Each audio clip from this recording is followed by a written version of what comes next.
Olá pessoal, eu sou Ricardo Terrazzo, bem-vindos ao canal masculino, bem-vindo de volta a você se você é um habitué. E se você não é um habitué, se você está chegando agora, considere então inscrever-se no canal para seguir o nosso conteúdo, né? Ficar sabendo, você gosta de moda masculina? Aqui a gente fala de moda masculina com seriedade. Eu estou há 12 anos falando sobre moda masculina no canal masculino.com.br. Conheço o site também que é bem bacana e tem muito conteúdo. E nesse vídeo aqui, especialmente, a gente vai falar sobre história da moda masculina e história de uma peça que é fundamental. Todo mundo tem uma dentro do armário, que é a camiseta, né? Como é que ela chegou no seu armário? Por que você usa a camiseta e não uma outra peça de roupa? Como que ela foi inventada? De onde veio a camiseta? Pelo que ela passou até chegar no seu armário? É disso que a gente vai falar nesse vídeo. E se você tem alguma outra peça que você quer saber a história, deixa nos comentários aí que eu vou anotar, eu jogo numa pauta e mais pra frente a gente vai fazer vídeo sobre isso também. Então deixa seu comentário aí e deixa sua curtida também, porque esse vídeo deu um trabalho danado para fazer. Para começar a falar sobre a camiseta, na verdade a gente tem que falar da camísia, não é camisa, é camísia. É uma peça que era usada na Roma Antiga e que ela tem uma certa similaridade com a camiseta, mas eu acho que o nome camisa foi roubado dessa peça de roupa. A camiseta é meio um diminutivo de camisa, porque a camiseta seria uma camisa mais simplificada. Do mesmo jeito que a motoneta, que tem o sufixo eta, também é uma moto um pouco mais simples, né? Uma moto menor. Então acho que a ideia é a mesma. Eu acho que foi daí que vieram os nomes. Eu já pesquisei a respeito e não achei nada. Em inglês a gente tem a t-shirt, porque a camiseta parece uma camisa no formato de T, né? Então eles fizeram o óbvio, né? Os americanos gostam muito disso, dessas coisas mais óbvias. Mas em português a gente tem sufixo aí que dá essa ideia de que ela é uma coisa um pouco mais simplificada se comparada à camisa. E o que era a camisa na Roma Antiga? Ela era uma espécie de bata que ia por baixo da armadura para proteger o corpo do soldado. Essa ideia ela perdurou muito tempo. Na Idade Média se usava algo bem similar que tinha a mesma função, que era proteger o corpo do cavaleiro quando ele usava aquela armadura full plate pesada para burro. Essa ideia depois foi copiada até pelos ingleses no século XIX. Bem para frente da Idade Média, ainda se usava uma espécie de bata por baixo da roupa, que era feita de flanela e era usada para, primeiro, proteger o uniforme, né, deixar o uniforme livre das impurezas do corpo, né, do suor, da sujeira do corpo, etc. E também, como era feita de flanela, ela era mais quente, ela ajudava a aquecer os soldados, né, no caso aí os marujos, quando eles estavam em alto mar, em algum lugar muito frio. Lembrando também que nessa época já existia a blusa Breton. Vou colocar uma foto dela aqui, você vai ver que ela é bem próxima de uma camiseta de manga comprida. Só que ela tem a gola canoa, que é mais aberta, né? E ela é toda listrada, tem um número certo de listras, tem toda uma história também por trás da blusa Breton, que eu vou contar um dia também mais pra frente. Já vou colocar na pauta aqui, já vai estar aqui no caderninho. Mas voltando à camiseta, então essa é uma proto-camiseta, né, que existia na época da Marinha Inglesa do século XIX, mas no começo do século XX a gente tem o que é praticamente a criação da camiseta, que é essa mesma peça que era feita de flanela, agora sendo feita de algodão pela Marinha dos Estados Unidos, que colocou ela como parte do uniforme dos marinheiros. Como os americanos são bons trendsetters, né, as revistas de moda da época, já existia revista de moda na época, as marcas de moda, né, as maisons e tudo mais, começaram a notar que era uma boa ideia você ter por baixo da sua roupa uma peça que protegesse a sua peça mais importante, que no caso era a camisa. As camisas até então eram feitas sob medida, eram caras e eram difíceis de lavar. E um dos problemas era, além de tudo, ter que engomar o colarinho da camisa para deixar ele durinho, né? O colarinho e os punhos. Você vai notar que em séries como Peaky Blinders, você tem um colarinho que é removível. Ele era acoplado à camisa porque aí você lavava ele à parte. Então se só ele sujasse, a camisa continuava por lá, você só lavava o colarinho e colocava ele de volta. Ou vice-versa, se sujasse a camisa com o colarinho limpo, você lavava só a camisa. Então nessa época não tinha as técnicas que a gente tem hoje de lavagem a seco, né, toda a tecnologia que a gente tem, então era difícil a lavagem. A camiseta ela se apresentou, como era chamada aqui no Brasil inclusive, de fralda de camisa, porque ela salvava a camisa, né, de ser suja pelo corpo. Mas isso foi nos anos 20. Nos anos 30 as marcas de moda já começaram a incentivar nos seus catálogos que os homens usassem a camiseta como uma peça casual, mas não casual assim para você usar socialmente. Você não ia num teatro de camiseta, você não ia num casamento de camiseta, não vai até hoje, né, na maioria das vezes. Mas naquela época os eventos sociais eram muito respeitados, então você ia com uma roupa bem séria, você ia de terno e tudo mais. Mas em casa, tomando seu martini, ou para velejar no seu barco, para arrumar o motor do carro, para fazer uma atividade corriqueira, longe dos olhos da sociedade, você poderia usar a camiseta sim, e aí ela era aceita numa boa, ela era quase uma peça esportiva.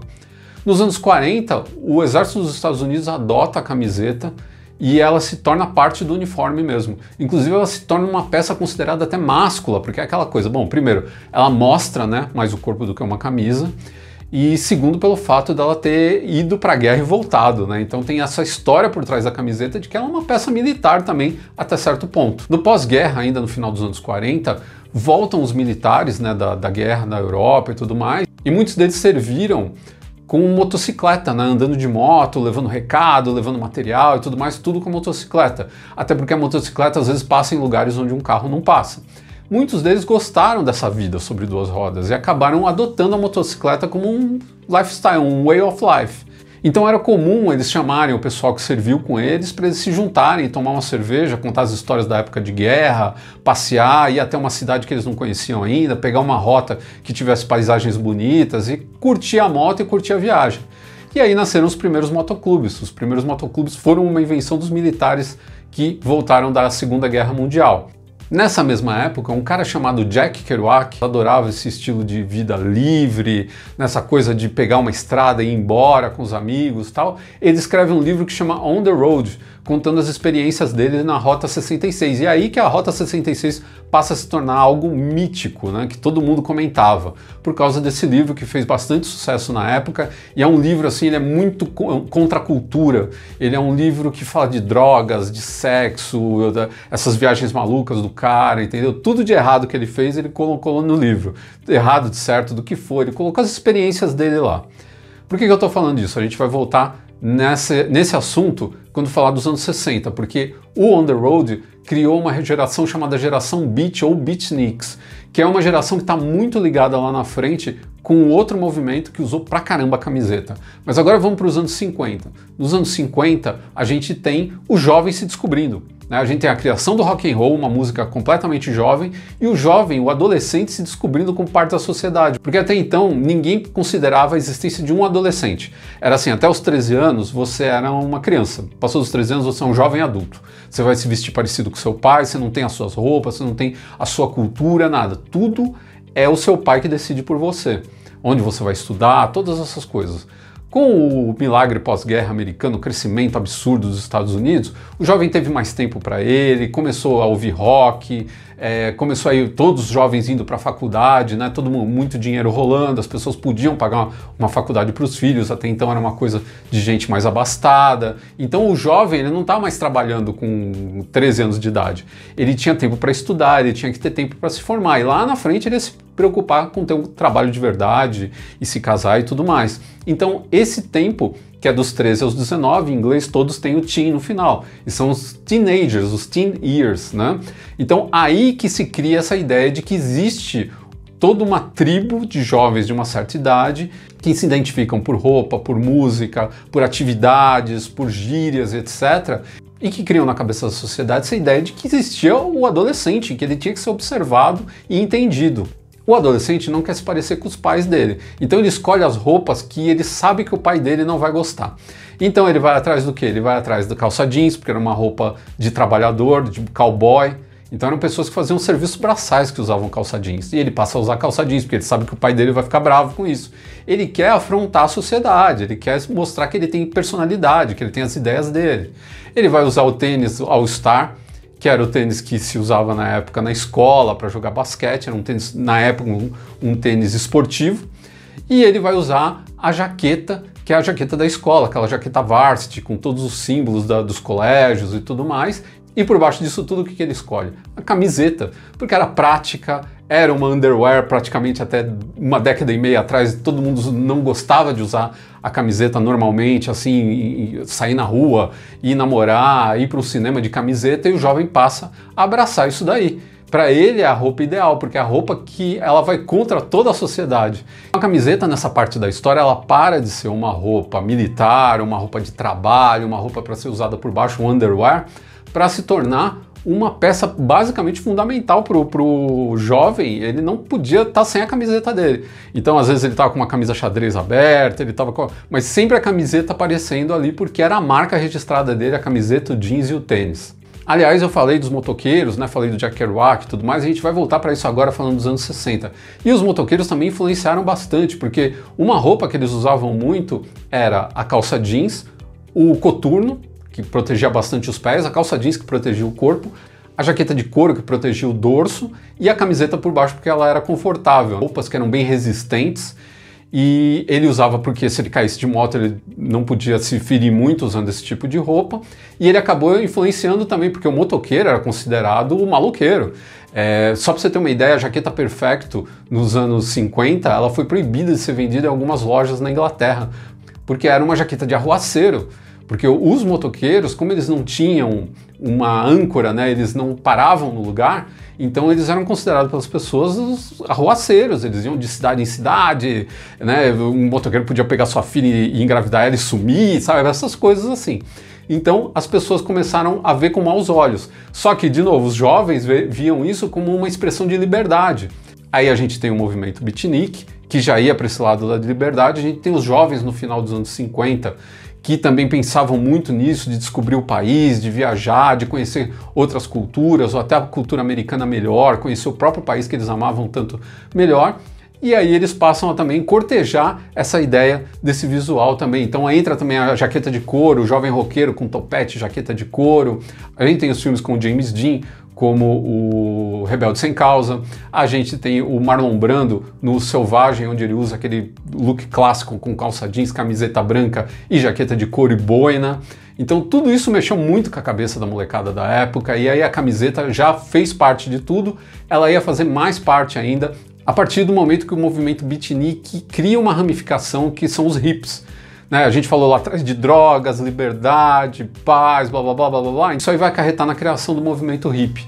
E aí os hippies queriam alguma coisa onde eles pudessem se expressar melhor, né? Então eles faziam aquelas frases, dê uma chance à paz, faça amor, não faça guerra, tinha o símbolo da paz, né? Tudo isso daí poderia ser colocado numa faixa, mas uma faixa difícil de carregar, mas se você colocar na camiseta é diferente.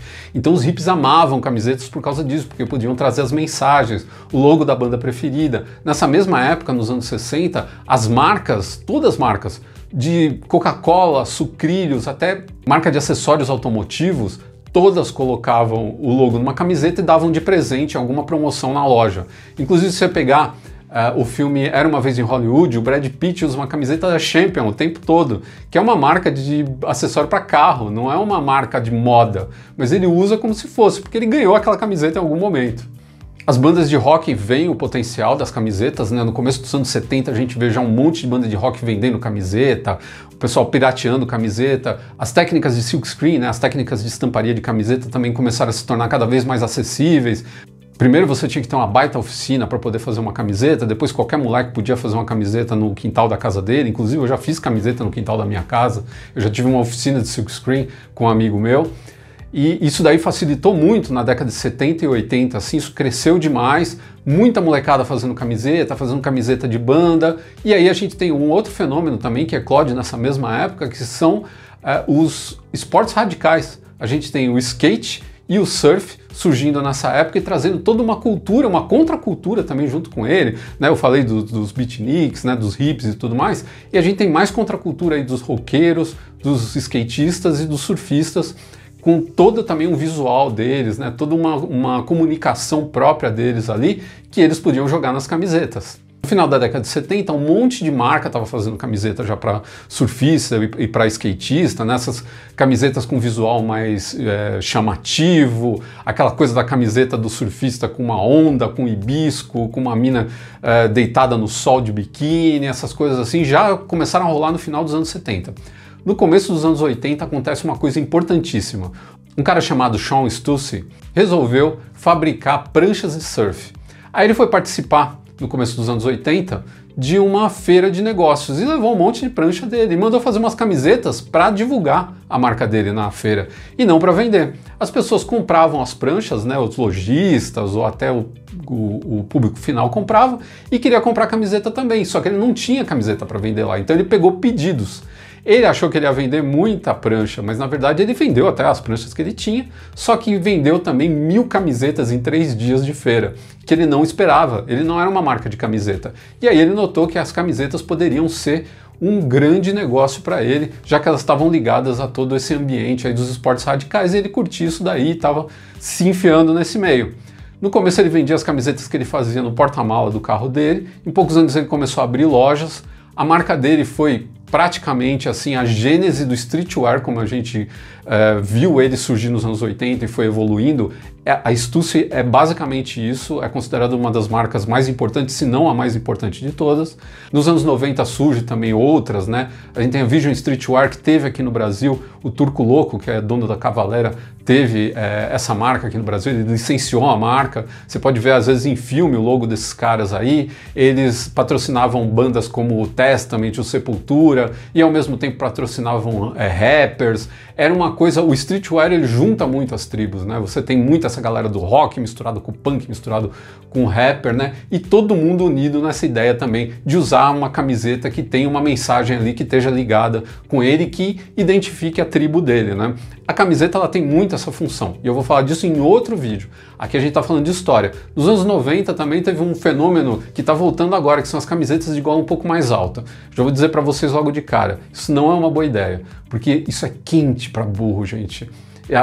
Aqui a gente já sente calor com a gola mais aberta. Imagina uma gola que vem até aqui em cima. E você já está vendo para vender aí em algumas lojas. Se você quiser ver isso daí, assiste Tropicaliente no canal Globo, que tem bem nessa época da camiseta com a gola um pouco mais alta. A gente começa a ver também a cultura rapper se aproveitando demais dessa história da roupa para se proliferar. Então a gente começou a ver roupa muito grande, né? Aquelas roupas XXL. Os próprios caras do Beastie Boys tinham uma marca que chamava XXL, que eram de roupas mais largas. Então faz parte também, né, da cultura dos rappers e tal, dessa roupa larga, aqueles jerseys, né, aquelas roupas de basquetebol. Isso daí tudo faz parte dessa cultura e que tudo se juntava ali no streetwear. No começo dos anos 2000 a camiseta começa a sofrer uma concorrência muito grande do jeans. O jeans até então, ele basicamente ele era meio que aquilo ali, né? Ele era uma calça meio reta, a gente tinha alguns outros modelos que apareceram nos anos 80 e 90, tipo a calça semi-bag, que graças a Deus desapareceu. No começo dos anos 2000 a gente tem o advento do jeans premium, com a Diesel e outras marcas italianas que surgiram aí, fazendo um jeans todo cheio de frescura, caro para burro, cheio de detalhe, e que começou a roubar um pouco os holofotes da camiseta. Então todo mundo começou a se preocupar muito em ter um jeans bacana, enquanto antes disso, meio que era assim, aquele jeans tinha que ter uma marca bacana, mas o jeans não tinha que ter muita frescura. E surgiu nessa época essa concorrência aí com a camiseta, mas a camiseta continuou na dela. A gente viu até 2010 aquela coisa das camisetas com muito silkscreen, muito desenho na camiseta, desenhos às vezes sobrepostos, dois desenhos diferentes sobrepostos para criar uma ilusão de ótica meio maluca. No começo de 2010 a camiseta ela recebe outra concorrente, que é a camisa xadrez. A gente teve aquela onda do xadrez que pegou ali de 2008, 2009 até 2014, 2015, né? Então muita gente usando camisa xadrez, e aí bastante parte do público masculino deixou a camiseta um pouco de lado para poder usar a camisa xadrez, mas isso também não durou muito tempo, quer dizer, durou até que bastante, né? Foram 7 anos aí dessa onda do xadrez, todo mundo comprando xadrez à torta e à direito. Depois vieram as florais, e aí começou em 2016, 2017, a gente já tem ali essa onda surgindo do minimalismo.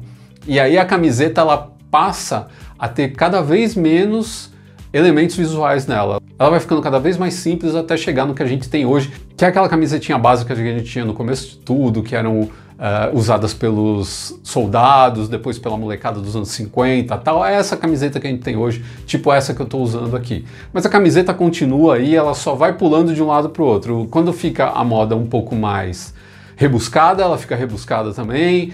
A gente teve a época da camiseta tie-dye, né? Então a camiseta estonada, a camiseta com aqueles amassados assim, como se ela fosse muito usada. A gente teve aquela época da camiseta com a gola desbeiçada, e o pessoal comprava a camiseta nova e destruía a gola porque achava legal, parecia que a camiseta era velha, era usada. A gente teve essa época da roupa com cara de roupa usada. Em todos esses momentos a camiseta estava presente, ela só mudava, ela vai de um lado para o outro, ela vai se adaptando ao espírito da época, ao jeito que a gente se veste, mas ela está sempre presente, ela é sempre uma boa opção porque ela é acessível, ela é uma peça que ela aceita muita coisa, ela aceita cores, ela aceita estampa, ela aceita modelagens diferentes, e nessa ela vai sobrevivendo e vai passando adiante, sempre bem ligada à moda jovem, mas hoje usada por todo mundo. Pessoal, espero que vocês tenham gostado do vídeo. Foi o que eu pude reunir aqui no mínimo de tempo possível sobre a camiseta. Tem, na verdade, até mais dados sobre ela, tem muita coisa interessante sobre a história dessa peça de roupa. Talvez no outro dia eu faça um camiseta parte 2. E lembre-se de deixar aí a sua opinião. O que você acha da camiseta? Você está usando mais ou menos hoje em dia? Tem muita gente que está parando para usar outras peças, trazendo a camisa Henley, a Polo, né, outro tipo de peça para o guarda-roupa, e tem outras pessoas que estão usando mais do que nunca. Deixa a sua opinião aí, e também se você quer que eu faça outros vídeos como esse aqui falando sobre a história da peça. Lembrando a você para assinar o canal masculino, né, inscrever-se no canal masculino, lembrando a você também para deixar o seu like. Se quiser falar comigo fora daqui, né, mandar um e-mail com alguma especificação, quer fazer um curso comigo, quer fazer consultoria de estilo comigo, eu tenho todos esses serviços também à disposição para vocês, posso mandar um orçamento, é só você entrar em contato comigo, os contatos estão aqui, desse lado, né? Então é só falar comigo que eu vou ajudar no que eu puder também, se tiver dúvidas, o que for, eu ajudo sempre no que eu posso todo mundo. Certo, minha gente? Muito obrigado então por me acompanhar até aqui e eu volto em breve com outro vídeo. Tchau, tchau!